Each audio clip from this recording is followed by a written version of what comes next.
Asiphinde sibingelele kubabukeli be-Transformation Live. Kunodaba lwensizwa yaseMnambithi eDriefontein eyolungithinte kakhulu yansizwa yakwaNjogo Siphiwe Njogo.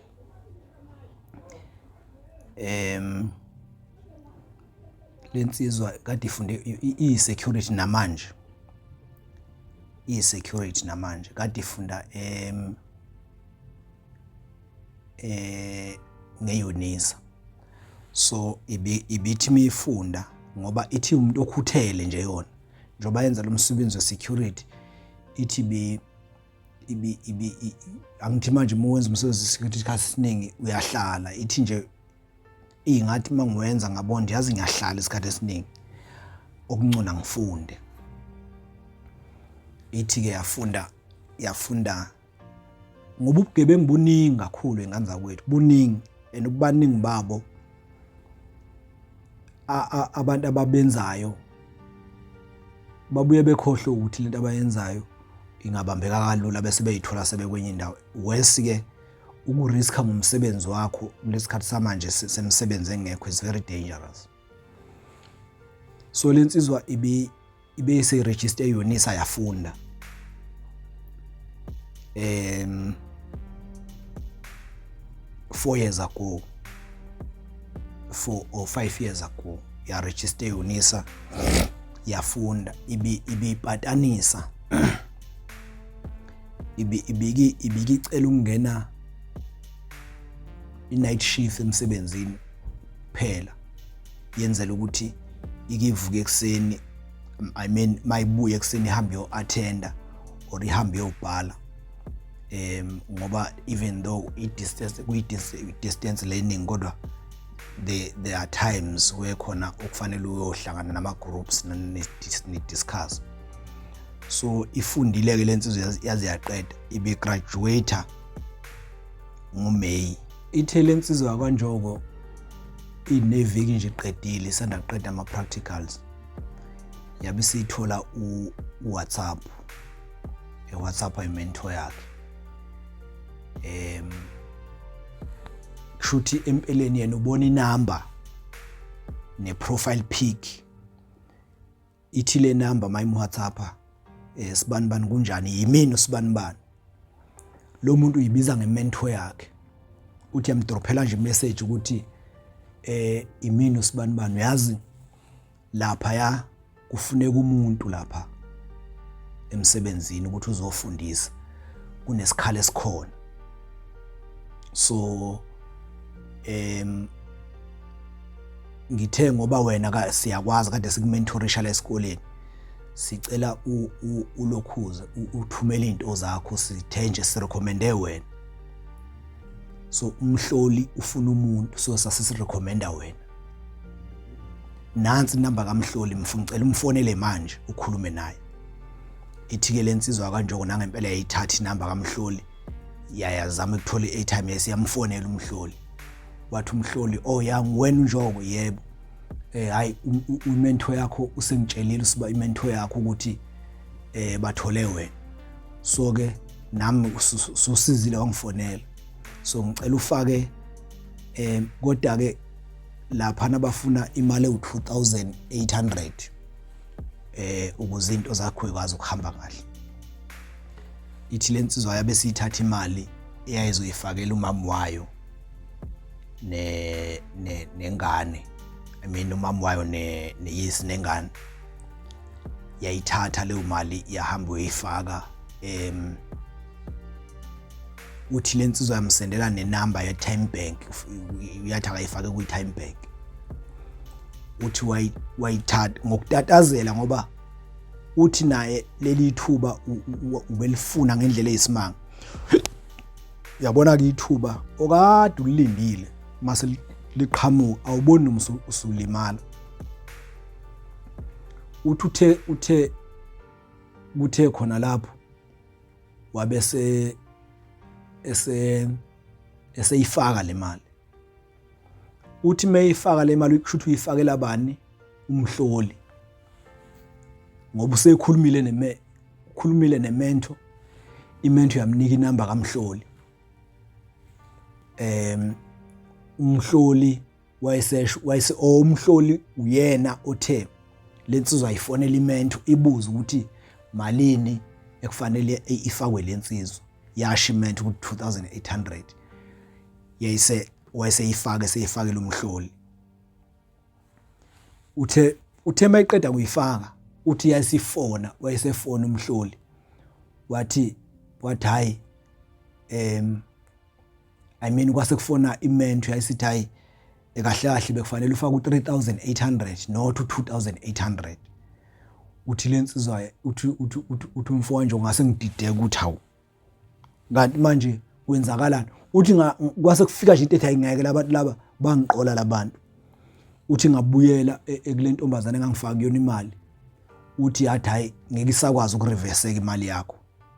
Uthi mangithi ngiyabheka sengiblockiwe nje imentor, isengiblockile umhloli lo oyibiza ngomhloli sengiblockile, sebengiblockile bonke. Angisakwazi ukuxhumana nabo. Uthi ngibe sengithula ngacabanga kwathi ngakusasa ngavele ngafuna enye inamba. Ngase ngibasendela imessage le mentor le. Ngayisendela imessage ngazenza umuntu osezwile futhi ngazenza umuntu omusha nje osezwile ukuthi kunesikhala esikhona. Yathi lensizwa uzwile ukuthi kunesikhala wayesithi hayi keep u3800 nansi inamba la uzoyifaka khona. Uthi lo mfo wayesethi hayi vele ngisedolobheni. Wathi mayithi ngisedolobheni ayisithi le mentor hayi ngoba usedolobheni nami vele ngisedolobheni ahlangane ngaseposini. Uvela unginikezele imali ungabusayifaka unginikeze. Uthi lo mfo ngibe sengitshela ezinye insizwa zangakithi ukuthi asambeni siye eposini. Wayichazela nje udaba lonke. Uthi sithenje singakafika eposini kodwa sesilibona iposi. Yavele yafona lensizwa yathi usuhamba laba abantu ohamba nabo basaphi pho. Yavala ucingo. Yabe sivala nocingo wagcina ngayibonanga kanjalo. Kanti kushuthi yayingayekho eposini yayimje somewhere ifuna ukumbona ukuthi uhamba. Kwacaca ukuthi umuntu emaziyo lensizwa. Obviously amathuba amaningi athi uthisha lo obekhona lensizwa yenza ama practicals. Uhlangane nje uma ngeyena uthisha umuntu okhipha ulayini uthisha. So